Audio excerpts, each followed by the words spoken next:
Buenas tardes. Bueno, gracias por la invitación. Hoy vamos a hablar del manejo de la crisis epiléptica en la emergencia.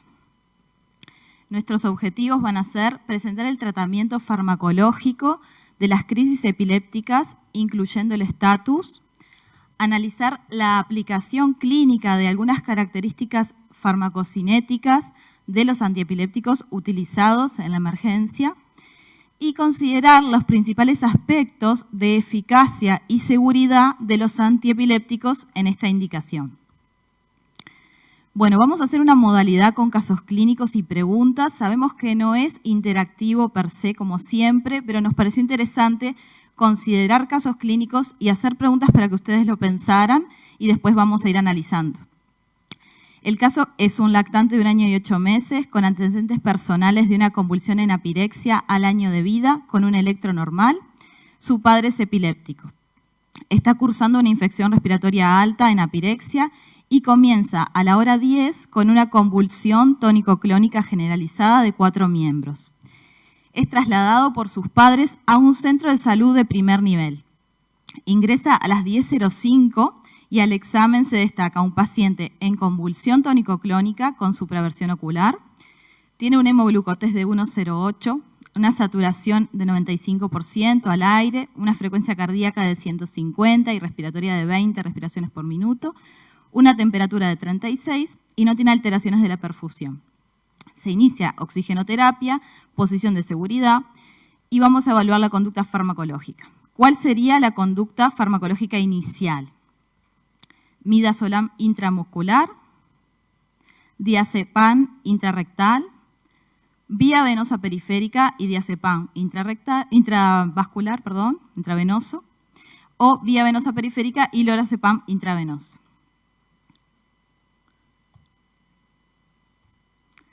Todas las opciones son correctas y lo vamos a ir analizando. Bueno, primero pensar en este paciente, ¿por qué tratar? ¿Verdad? Era un paciente que llevaba 5 minutos de crisis, entonces, según la nueva definición de la lucha internacional contra la epilepsia, podríamos encontrarnos en este momento que ellos llaman T1, ¿sí? Y que se llama el estatus, algunos le dicen estatus inminente, ¿sí? O estatus, este estatus en esos 5 minutos en realidad lo que se habla es de que a partir de ese momento va a aumentar el riesgo de que esta convulsión continúe, que esta crisis continúe, ¿sí? Y es mucho mayor que continúe que de que sea autolimitada. Por eso se cambió la definición y se recomienda a los 5 minutos iniciar el tratamiento, ¿sí? Estatus precoz se llama también en este momento. Luego de eso, cuando ya la crisis continúa hasta los 30 minutos, que era la definición clásica, ellos llaman el tiempo T2, ¿sí? Porque a partir de este momento sí que hay riesgo de muerte neuronal. Bueno, entonces definimos tratar a este paciente y vamos a pensar cómo lo vamos a tratar, ¿no? Entonces, cuando tratamos una crisis epiléptica, debemos considerar antiepilépticos que tengan acción inmediata, que alcancen una concentración en el sistema nervioso central rápida y también vamos a considerar su duración. Los antiepilépticos considerados para este caso, que son los llamados de primera línea y que han mostrado además de eficacia sus características farmacológicas, van acorde a esto que dijimos, son las benzodiazepinas, ¿sí? Cualquiera de estas 3 benzodiazepinas podemos utilizarlas en esta indicación y vamos a ver algunas diferencias entre ellas. Las diferencias más importantes son algunas características farmacocinéticas y físico-químicas que en realidad simplemente la gran diferencia es la liposolubilidad. Un fármaco debe ser muy liposoluble para alcanzar una concentración rápida en el sistema nervioso y atravesar la barrera hematoencefálica. Y en este caso, entre ellas, lo que vemos es que hay una liposolubilidad relativa, ¿sí? Que es un poquito diferente entre ellas. Midazolam y diazepam tienen liposolubilidad relativa mayor, por lo tanto, su inicio de acción va a ser más rápido, pero también su redistribución hacia los componentes periféricos como el músculo y el hueso y el tejido adiposo van a ser mucho más rápidos también. Lo más importante es el músculo y el tejido adiposo. Y en realidad es entonces la terminación de esta acción va a ser más rápida que el lorazepam, que va a tardar unos minutos más en llegar al sistema nervioso por su liposolubilidad menor, pero también su redistribución va a ser más lenta y va a durar más el efecto. La vida media que yo les traje aquí para que ustedes observaran no es un parámetro importante en esta indicación, ¿sí? La vida media de las benzodiazepinas es importante en la administración crónica de benzodiazepinas, en la administración a largo plazo como hipnóticos, como ansiolíticos, pero no en agudo. Bueno, y para hablar un poco de la vía, ¿sí? Estábamos en un paciente en policlínica, ¿no? en un tratamiento prehospitalario, en el cual probablemente la vía intravenosa seguramente fuera difícil de lograr. Cuando la vía intravenosa se demora, ¿sí? Hay riesgo de demora más de 2 minutos, podemos utilizar otras vías. La vía intrarrectal, la vía intramuscular, intranasal o bucal.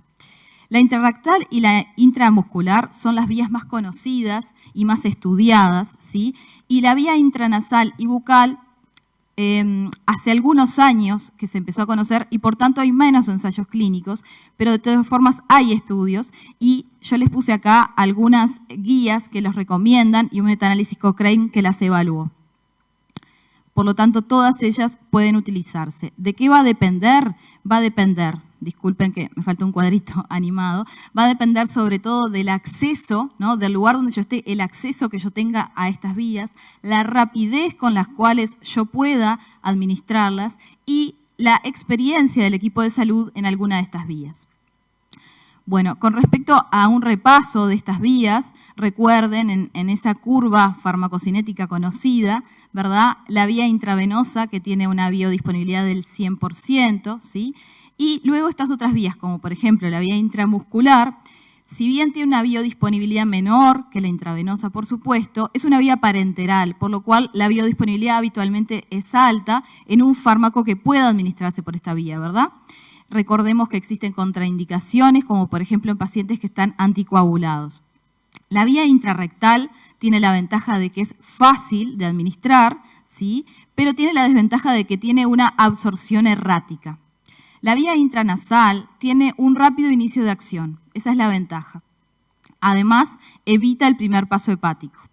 Pero debemos considerar que existe gran variabilidad interindividual en los pacientes por algunos componentes locales, como por ejemplo la vascularización nasal. Por otro lado, por esto mismo es difícil conocer la dosis que efectivamente llega. Y por otro lado, algo que es muy importante son los dispositivos de administración nasal. Es muy importante que se cuente con los dispositivos adecuados, ¿sí? Y son ellos en los cuales se ha estudiado esta vía. Bueno, y por otro lado, la vía bucal, ¿sí? Que no es la vía oral, es una vía que es similar a la vía sublingual, solo que es más lenta que la vía sublingual. La absorción es similar a la oral, ¿sí? Y yo les puse ahí dónde es que se absorbe, es en la parte interna de la mejilla, ¿sí? Y también es importante que los dispositivos sean adecuados para esta vía y también va a evitar el primer paso hepático. Bueno, yo acá lo que les traje son algunos protocolos internacionales que vamos a ver y después más adelante en la presentación vamos a ver el protocolo nacional unido con los internacionales, pero simplemente para que vieran que en este estatus precoz que estábamos hablando, el primer fármaco que debemos administrar es una benzodiazepina, ¿sí? Y también en estos protocolos se muestra cómo existen estas otras vías que hablábamos, la intramuscular, la bucal, la rectal, todas estas vías que hablábamos también están posicionadas en los protocolos internacionales, ¿verdad? Entonces se realiza una dosis primero, si hay vía por vía y si no, por estas otras vías que mencionamos, y una segunda dosis de benzodiazepinas, ¿verdad? El primero entonces... yo les puse ahí abajo la Sociedad Española de Urgencias Pediátricas, ¿sí? Del 2019. Después este es del Boston Children, también muestra lo mismo. Esto es una guía belga que también muestra esto mismo que hablábamos. Bueno, para recordar algunos conceptos importantes de las benzodiazepinas brevemente, recuerden su mecanismo de acción. Potencian, ¿sí? La neurotransmisión GABAérgica, son agonistas alostéricos del GABA-A, como ustedes ven en ese dibujo, ¿sí? Entonces facilitan su neurotransmisión. Ellos actúan solamente en presencia de GABA, Por eso facilitan su acción.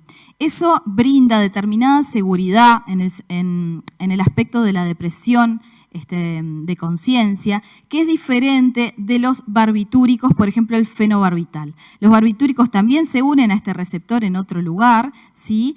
Pero además de facilitar la acción de GABA, ellos directamente pueden abrir el canal y a dosis más altas pueden actuar en otros canales. Por lo tanto, los efectos de depresión de conciencia pueden ser más severos.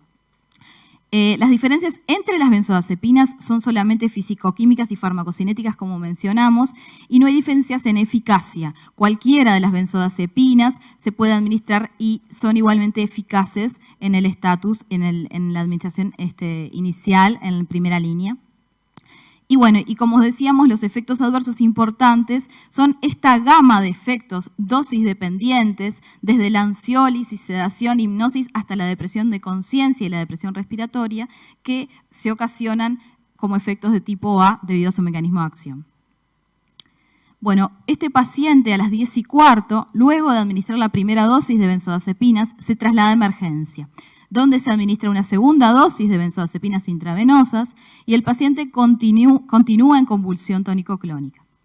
De los controles, es un paciente que satura 100% con una máscara de flujo libre de 6 litros, frecuencia cardíaca de 120, frecuencia respiratoria de 25, no tiene alteraciones de la perfusión y se lograron 2 accesos venosos periféricos en buenas condiciones. Usted decide iniciar un antiepiléptico de segunda línea. De las siguientes opciones, ¿cuál sería la más adecuada?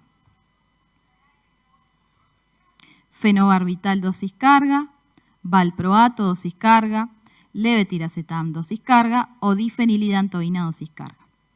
Vamos a evaluar cuál sería mejor y en realidad todas son correctas. Vamos a ir viendo en cada uno de estos medicamentos qué es lo que debo considerar. Acá nuevamente les traje los algoritmos, ¿sí? Simplemente para mostrar que todos los algoritmos internacionales ponen a todos estos medicamentos en el mismo escalón, en la segunda línea como mencionamos. Recordemos algunas características importantes. Yo voy a hablar del perfil farmacológico de estos medicamentos para recordar el porqué de utilizar cada uno y luego Andrea va a realizar un análisis de la evidencia. Bueno, con respecto a la difenilidantoína, ustedes saben que es un inhibidor de los canales de sodio, voltaje dependientes, y cuando lo vamos a utilizar en el estatus, vamos a administrar la fosfenitoína, que es un profármaco, ¿sí? Se administra por la vía intravenosa, es el fármaco que es hidrosoluble y posible de administrar por vía intravenosa. Pero ¿cuál es el problema? Como es un profármaco, debe transformarse a fenitoína en el hígado y en los glóbulos rojos y por eso su acción se demora entre 8 y 15 minutos, ¿sí? Por eso es un fármaco que es útil para segunda línea, pero no sería planteable para primera línea. Bueno, como características farmacocinéticas, ustedes recuerdan que hay que hacer una dosis carga y luego un mantenimiento, luego vamos a hablar un poquito de esto. Tiene una alta unión a proteínas plasmáticas, esto genera que compita con algunos medicamentos y haya interacciones y que sea, digamos que vulnerable cuando el paciente tiene una hipoalbuminemia, ¿sí? A que haya aumento de riesgo de toxicidad. Bueno, tiene una cinética de eliminación no lineal, como conocen, y un metabolismo hepático. Con respecto a la seguridad, ¿qué es importante en esta indicación? Que por vía intravenosa, si este medicamento se administra rápidamente, tiene riesgo de arritmias y de hipotensión. Por eso es que debemos administrarlo lentamente a ritmos menores de 1 miligramo kilominuto, ¿sí? Y la dilución la tenemos que hacer en suero fisiológico porque en glucosado, por ejemplo, va a precipitar. Este medicamento tiene como ventaja que tiene poco riesgo de sedación y de depresión respiratoria. Con respecto al fenobarbital, que ya estuvimos hablando un poco de su mecanismo de acción, ahí yo les puse nuevamente el GABA, ¿verdad? Es un fármaco que se conoce hace muchísimos años y que su eficacia ha sido ampliamente demostrada en el estatus y que la dificultad o el inconveniente que tiene es de seguridad, porque como les decía, cuando la dosis aumenta puede generar depresión de conciencia y depresión respiratoria, ¿sí? Por lo tanto, debemos considerar eso a la hora de ver el paciente, ver en qué lugar nosotros estamos, si seguimos en un prehospitalario o estamos ya en un sanatorio o hospital y con posibilidad de CTI. Bueno, como decíamos, la farmacocinética también dosis carga, como ya sabemos, y metabolismo hepático, y tiene una vida media muy prolongada. Me faltó una animación que en realidad lo que quería decir es que estos dos medicamentos están aprobados ambos para el estatus por la FDA y por la EMS. Hay otros dos medicamentos que no están aprobados, no están aprobados para esa indicación de estatus, sí están aprobados ambos por vía intravenosa, ¿sí? Que son más nuevos. El ácido valproico es un medicamento que ustedes conocen que tiene amplio espectro, que tiene la ventaja de no solo actuar a nivel de estas crisis tónico-clónicas, sino de ausencias y otras más, porque tiene varios mecanismos de acción. Inhibe los canales de sodio, reduce las corrientes talámicas de tipo T y también estimula el GABA, pero de forma indirecta. Aumenta la sintetasa e inhibe su degradación. Por este motivo es que no tiene el efecto depresor importante que les mencionaba de los barbitúricos, del fenobarbital. En su farmacocinética también tiene una unión alta a proteínas y por eso puede interactuar, como dice ahí abajo, con fenobarbital y difenilidantoína, puede competir por su unión. Y tiene un metabolismo hepático, pero no por citocromos, sino por glucuronidación, por lo tanto ahí no es importante la interacción, pero sí es un inhibidor de los citocromos. Como seguridad, lo que me pareció importante traer en este tipo de indicación es el riesgo de hepatitis severa y de encefalopatía hepática, ¿sí? Que se ve sobre todo, si bien es un efecto raro, se ve más frecuentemente en un grupo de riesgo, que son los niños pequeños, menores de 3 años. Y tienen factores de riesgo aquellos que reciban politerapia, que reciban más de 2 antiepilépticos, 2 o más, que tengan trastornos metabólicos, que tengan retardo mental o alteraciones previas del sistema nervioso central. ¿Sí? Esto no lo contraindica, ¿sí? Pero son factores de riesgo de este efecto adverso grave. Y levetiracetam, que es el más nuevo, en realidad tampoco está aprobada en esta indicación, ¿sí? Yo les puse ahí dónde está aprobado en el caso de las generalizadas, que es en mayores de 6 años, ¿sí? En crisis generalizadas como terapia adyuvante. Eso es lo que consta en su ficha técnica.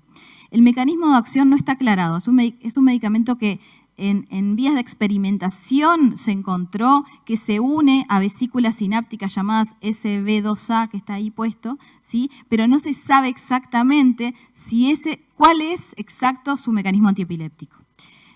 Sus ventajas, sobre todo, son farmacocinéticas, porque a diferencia de los otros antiepilépticos, no tiene una farmacocinética compleja, no tiene una gran unión a proteínas plasmáticas, no induce ni inhibe los citocromos y su eliminación es predominantemente renal, ¿sí? Por lo tanto, en insuficiencia renal debo corregir la dosis. Lo que se ha encontrado con respecto a efectos adversos son síntomas psiquiátricos, ¿sí? Irritabilidad, síntomas psicóticos, eso es lo que se ha visto y consta en su ficha técnica y se ha visto en los últimos estudios epidemiológicos y también en ensayos clínicos y en metaanálisis. En la fase de seguridad se observa eso, no se observa tanta depresión de conciencia como otros medicamentos ya mencionados. Y lo último que quería decir con respecto a la farmacocinética es recordar de la dosis carga, ¿sí? Que vamos a utilizar en este caso, que recuerdan en aquella gráfica farmacocinética, cuando yo realizaba la administración múltiple de un fármaco a través de su vida media, tenía que esperar 5 vidas medias para lograr un equilibrio estable. Cuando yo uso la dosis carga, voy a acortar ese tiempo, voy a alcanzar rápidamente, ¿sí? Ese equilibrio estable, pero debo realizar el mantenimiento para continuar con las concentraciones en sangre, ¿sí? Bueno, y ahora les dejo lugar a Andrea. Hola, buenas tardes. Bueno, en esta segunda parte, en realidad lo que nosotros queremos mostrarle son algunos trabajos, algunos ensayos clínicos y algunos metaanálisis que hablan acerca de los antiepilépticos de segunda línea, ¿no? Entonces, por ejemplo, nosotros estamos en la emergencia con un paciente como el que les referimos recién. Entonces, bueno, primero hacemos la primera dosis de benzodiazepinas, hacemos la segunda dosis, y ahí, bueno, ya nos estamos poniendo como un poco nerviosos cuando la crisis nos cede. Entonces, tenemos que empezar a pensar en un fármaco de segunda línea. Entonces, ¿qué es lo primero que tenemos que considerar para la selección de este fármaco? Primero, cuando hablamos en cuanto a la eficacia es que el fármaco detenga la crisis epiléptica. Entonces, es importante que ustedes sepan que en la evidencia no hay ningún trabajo que muestre la superioridad de un fármaco sobre otro en cuanto a estos 4 que vamos a nombrar, que es la difeniliantoína, el ácido valproico, el levetiracetam y el fenobarbital. Entonces, ¿qué son las cosas que tenemos que tener en consideración? Nosotros deberíamos conocer, qué es lo que nos dicen las guías, uno de estos fármacos, definirlo muchas veces en farmacología se habla del fármaco P, es el fármaco que nosotros realmente conocemos, que sabemos que en nuestro centro de salud existe la disponibilidad. Si ingresa un paciente con un estatus convulsivo, no podemos pedir a ver si en economato aparece o no aparece un fármaco, nosotros tenemos que saber con qué fármaco contamos en nuestro centro de salud. Entonces, también tenemos que saber cómo se realiza la preparación del fármaco. No podemos, si el paciente está en estatus, empezar a buscar en una guía cómo se hace la dilución. Todo el equipo de salud, el personal de enfermería, las nurses, tienen que saber las diluciones, tienen que conocer, aunque sea 1 o 2 fármacos, que uno de forma adecuada y rápida pueda tener la asistencia y pueda utilizarlo. ¿Cuál de estos vamos a seleccionar? Bueno, depende de eso, de la disponibilidad que haya en el centro, del conocimiento que tengamos nosotros y de algunas de las características farmacocinéticas que refirió ya Valentina y de aspectos basados en la seguridad. ¿En la seguridad y en qué? En el manejo de esos efectos adversos o efectos farmacológicos, como en el caso del fenobarbital, y que nosotros seamos capaces, en el centro donde estemos, de manejar estos efectos si aparecen. Por ejemplo, si cae un paciente en una crisis epiléptica y la madre, muchas veces no sabemos ni siquiera ninguno de los antecedentes de estos pacientes, pero la madre refiere que el paciente tiene una hepatitis, bueno, tenemos que tener cierta consideración, saber algunas de las características de seguridad que dijo Valentina y no optar por el ácido valproico. Si el paciente, la mamá refiere que tiene una patología cardiovascular o que tiene una arritmia conocida, seguramente la fenitoína no va a ser el primer fármaco que nosotros consideremos. Ese tipo de características de los fármacos que están vinculadas a su seguridad es muy importante que nosotros las conozcamos. Pero luego, definir nuestro fármaco P va a ser lo que nos va a permitir tener un tratamiento más ágil y en eso disminuir lo que es la morbimortalidad. Entonces ahora vamos a mostrarles algunas de estos trabajos. Pasala, Valentina. Bien. Este primer trabajo, que se llama Tratamiento en un hospital de emergencia en el estatus convulsivo, es un trabajo descriptivo multicéntrico que se publicó en el año 2018 y que lo que nos pareció interesante para traerlo acá es que incluye 10 UCI de Estados Unidos, una UCI española, y el objetivo de este trabajo era ver las adherencias a las guías. Entonces, ¿qué es lo que pasa? La adherencia a las pautas, a conocer cuáles son los fármacos, la gente las cumple adecuadamente. Pero lo que llamaba un poquito la atención es la escalada en cuanto a los tiempos. ¿Tá? Ahora después vamos a ver bien el algoritmo, o rápidamente Valentina mostró algunas de las cosas. Pero lo que pasaba era que, por ejemplo, las benzodiazepinas, si la crisis epiléptica se desarrollaba en la emergencia, habitualmente se iniciaba antes de los 5 minutos.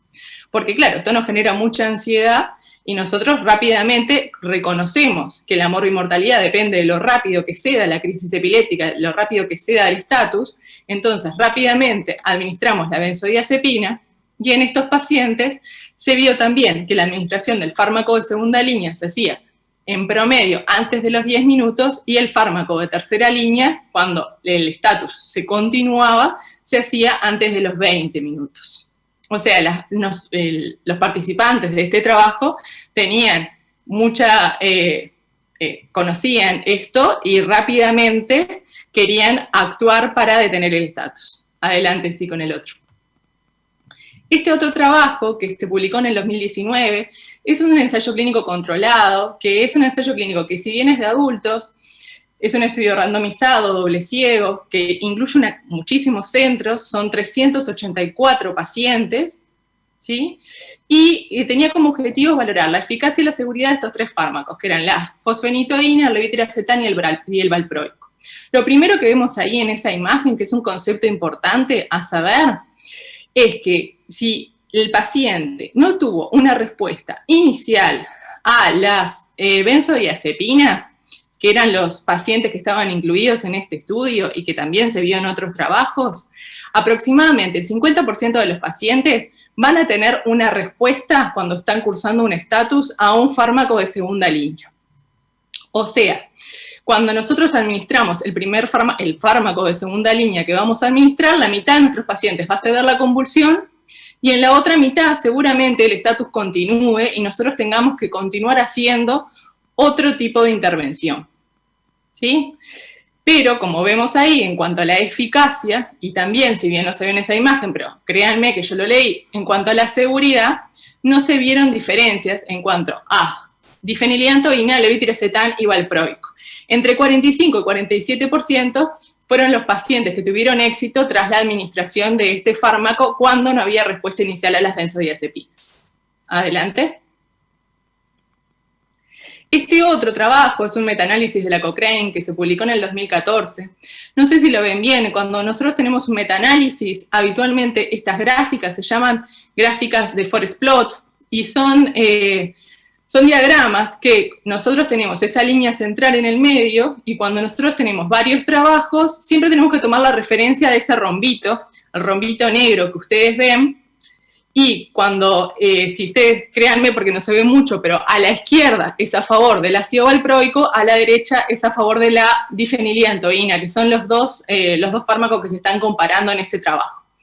Cuando el rombo toca la línea central, que es la línea 0, eso apoya que no hay una diferencia en cuanto al uso de un fármaco con respecto al otro en estas dos cosas, que es no cesación de las convulsiones en la primera tabla, y en la segunda es seguridad, ¿tá? O sea, no hay diferencia entre el uso de valproato o difeniliantoína, como ya lo habíamos dicho. Adelante. Adelante. Estos otros dos trabajos son dos trabajos que se ha hablado mucho del uso del levetiracetam, que como dijo Valentina, son dos trabajos son nuevos, porque el uso del levetiracetam para el estatus es nuevo, y que comparan el levetiracetam y difeniliantoína. Se llaman Concept y Eclipse. Están disponibles en línea para que cualquiera lo pueda leer. Como característica, estos dos trabajos se hicieron prácticamente de forma simultánea. El trabajo de Concept se hizo en Nueva Zelanda y Australia, y el otro trabajo, que es el Eclipse, se hizo en Reino Unido. ¿Qué es lo que tenían como importante? Es que son estudios que son pediátricos, que son randomizados y son multicéntricos, e incluyen en cualquiera de los dos más de 200 niños. En el estudio Concept se incluyen más de 17 departamentos de emergencia, y en el estudio Eclipse se incluyen más de 50 departamentos de emergencia. O sea, es una participación muy importante que tienen los dos estudios. Pero ¿qué es lo que tienen como desventaja desde el punto de vista de la evidencia? Es eso que ustedes ven que ahí dice Open Level. Open Level es como la diferencia con el doble ciego que nosotros estamos acostumbrados a escuchar, y eso significa que cuando los pacientes llegaban a la emergencia y se constataba que había un estatus que no había tenido respuesta a las benzodiazepinas, de forma randomizada a la mitad de los pacientes se le administraba levetiracetam, a la otra mitad se le administraba la difeniliantoína, pero el médico conocía a quién le había administrado cada una de las drogas. Esto ellos lo justificaban porque, bueno, si el paciente durante el estatus, en esa situación de urgencia, no respondía a una de los fármacos, ellos pasaban a utilizar el segundo fármaco. ¿Tá? Esto es en detrimento en cuanto a la evidencia. Pero bueno, de todas formas, al finalizar el estudio, ellos, tanto en los pacientes que recibieron difeniliantoína como en los pacientes que recibieron levetiracetam, no encontraron ningún tipo de evidencia en cuanto a lo que es detención de la crisis, o sea, eficacia, y en cuanto a efectos adversos. Adelante. Y este es un último ensayo que también queríamos mostrarle, que es también levetiracetam versus fenitoína como tratamiento de segunda línea, y se lo extrajimos sobre todo porque es un trabajo nuevo de ahora, de mayo del 2020, y lo mismo, no se encontró en cuanto a el primer forest plot, que se acuerdan que era el rombito que dijimos que tenemos que analizar, pasa por la línea del medio, o sea, en cuanto a cesación de la crisis, no hay predominancia de uno sobre el otro.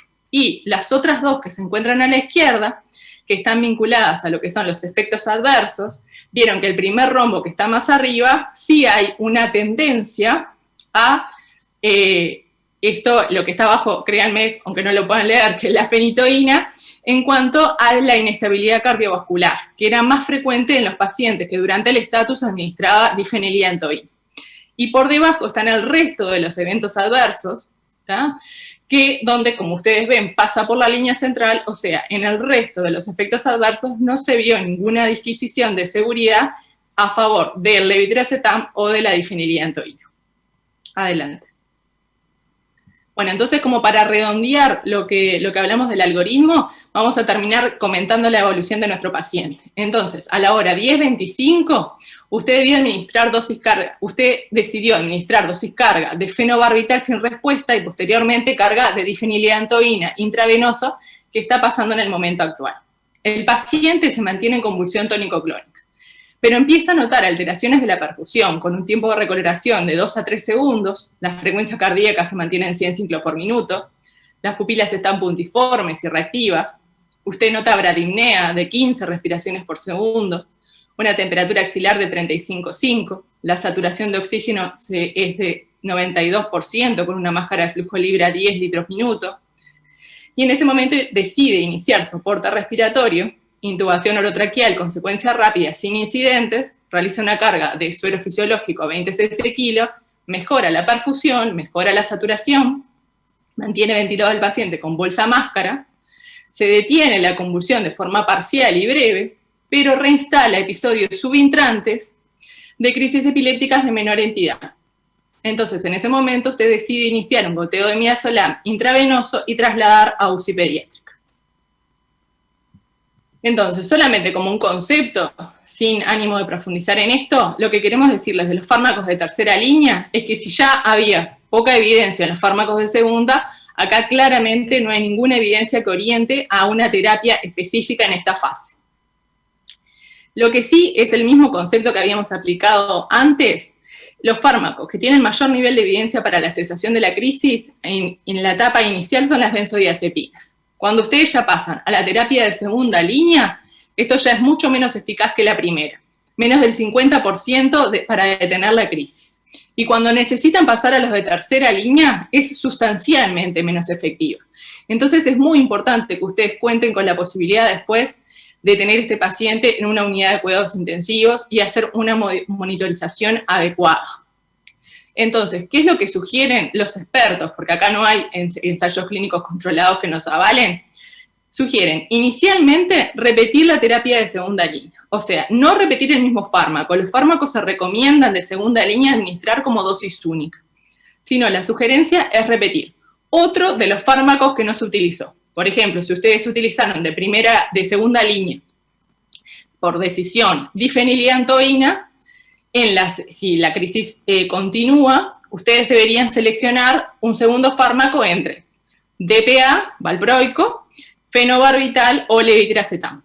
Si con esto la crisis no se detiene, bueno, ahí ustedes ya necesitan pasar a dosis anestésicas de otros fármacos. ¿Cuáles son los fármacos de los que se está hablando? Del midazolam, tiopental no tenemos en el país. Se puede hacer infusión continua de fenobarbital, se puede hacer infusión de propofol, y también se están hablando en algunos trabajos, pero sobre todo son trabajos descriptivos y no son ensayos clínicos, del uso de la ketamina. Adelante. Entonces, como resumen, acá tuvimos en cuenta los algoritmos que ya les habíamos dicho y agregamos lo que está referido en la pauta roja, ¿tá? Que salieron las nuevas pautas rojas de pediatría hace muy poquito. Entonces, como para que ustedes tengan como la idea, ustedes tienen una primera fase, que es la fase de estabilización, por lo general es la fase prehospitalaria, la fase que todavía el paciente no ha llegado a la emergencia, lo traen los papás, inicialmente se coloca oxígeno, se hace monitorización electrocardiográfica, se intenta la colocación de la vía venosa periférica, se realiza un hemoglucotest, se coloca al paciente en posición de seguridad. Pasamos a los anticomiciales de primera línea. Eso que está como con rayitas en el tiempo es porque depende de las guías el tiempo referido. En las guías de la pauta roja habla de 5 a 10 minutos, en otros lugares habla de 10 a 20. Bueno, esto es lo que les decía. Cuanto antes ustedes paren la crisis, mejor va a ser la morbimortalidad del paciente. En este momento, primera línea, acuérdense benzodiazepinas. Si lograron colocar un acceso venoso periférico, diazepam, lorazepam o midazolam. Si no lograron este acceso venoso periférico, pueden utilizar las otras vías, la intramuscular, la intranasal, la intrabucal o la intrarrectal. Y en este contexto, luego que la crisis por lo general se detiene, a veces parcialmente, a veces después la reinstala, colocar la vía venosa periférica para tener esa seguridad y eventualmente utilizar otro fármaco por esta vía. Pasamos a los anticomiciales de segunda línea. Entre los 10 minutos y los 30 minutos hablan algunos, 10 y 40. Acuérdense, no hay preponderancia de uno sobre el otro, pueden usar ácido valproico, levetiracetam, difenilidantoína o fenobarbital. Y posteriormente pasamos a los de tercera línea, cuando es más de 30 minutos. En este momento tenemos que continuar las medidas de soporte, que las empezamos desde el inicio del tratamiento del paciente. Probablemente requiramos hacer intubación orotraqueal y asistencia ventilatoria mecánica. Primero, los expertos nos recomiendan usar el fármaco de segunda línea no usado previamente, y luego, en conjunto con el intensivista por lo general, vamos a decir una infusión intravenosa continua, que puede ser midazolam, ketamina, propofol o tiopental. En nuestro país en realidad no existe. Y siempre esto requiere una monitorización continua. Adelante. Y como mensajes entonces para llevarse a casa y finalizar esto, acuérdense, tiempo y muerte neuronal, ¿no? Cuanto antes la crisis se detenga, mejor va a ser la morbimortalidad que va a tener su paciente, va a ser menor. El rol primordial de las benzodiazepinas en la primera fase del tratamiento. Y de los fármacos de segunda línea, la eficacia similar entre cada uno de ellos y definir cuál va a ser nuestro medicamento P, nuestro medicamento más conocido. Entonces, para elegirlo, acuérdense de considerar la accesibilidad y la rapidez en la preparación, la rapidez en la administración, las interacciones farmacológicas que este fármaco tiene, el perfil farmacocinético y el perfil de seguridad. Bueno, muchas gracias. Escuchamos las preguntas.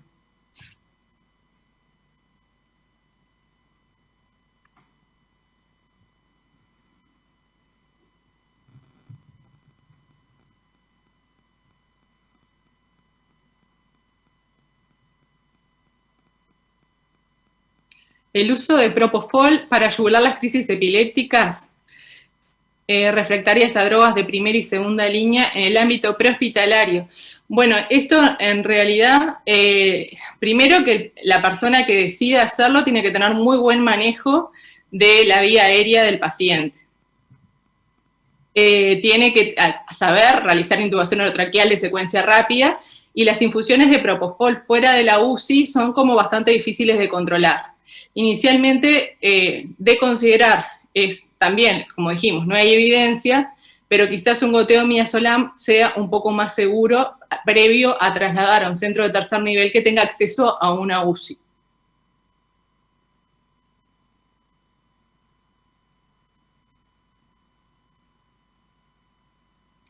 Bueno, hablo yo ahora. Dale. En una situación en que no se logra una vía venosa para administrar benzodiazepinas ante una convulsión de más de 5 minutos, entre la elección de intramuscular y vía rectal, ¿cuál recomienda? Bueno, eso va a depender de algunos elementos. La vía intramuscular, sabemos que tiene que ser una persona experimentada, ¿verdad? Por una enfermera, alguien del personal de salud. Tiene algunas contraindicaciones y en realidad es una vía parenteral que tiene una buena biodisponibilidad, ¿sí? Eso va a depender de lo que decíamos hoy. Y por otro lado, la vía rectal quizás sea de más fácil administración en personas que incluso en las guías internacionales plantean que lo administren incluso los padres, ¿verdad? Personas que no sean personal de salud. Entonces, esa sería la ventaja, pero la absorción de esta vía rectal va a ser errática, va a ser seguramente menor biodisponibilidad que la intramuscular. Entonces, va a depender de esos elementos, básicamente, ¿sí? No hay una mejor que la otra, sino que depende de esas consideraciones para elegir.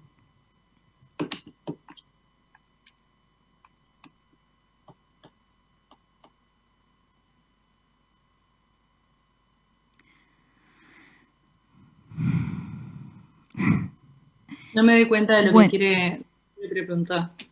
Quiere decir cannabinoides, ¿verdad? CBD. Bueno, creo que no sería el objetivo de esta charla. Quizás se podría pasar para otra charla y hablarlo en ese momento, pero en esta charla y en esta indicación no tiene lugar esos medicamentos. No en el estatus. Exactamente.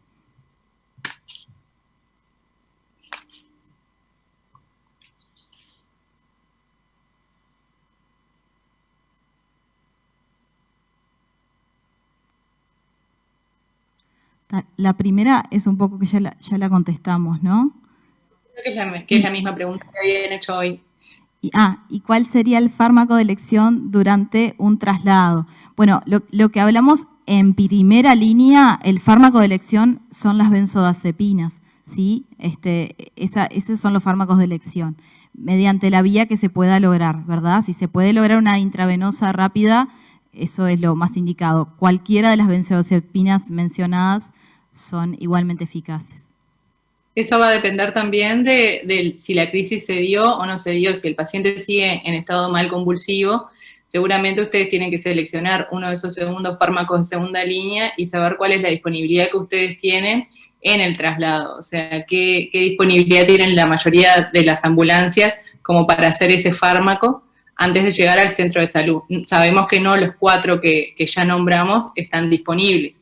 Y como sabemos también, la forma de administración de algunos es bastante lenta y hay que hacerla con bomba de difusión continua. Otros no, como ya lo comentamos. Entonces, bueno, esas son las cosas que hay que tener en consideración previo a hacerlo. Y si el paciente ya convulsivo más de media hora y ustedes requirieron hacer una intubación orotraqueal y hacer asistencia ventilatoria mecánica, bueno, ahí seguramente tengan que poner una infusión continua. Y lo más probable es que para sedar a ese paciente, el midazolam es una de las mejores opciones en ese momento. Lo que omití comentar es que depende también de cuánto demore el traslado, ¿no? De a dónde sea ese traslado.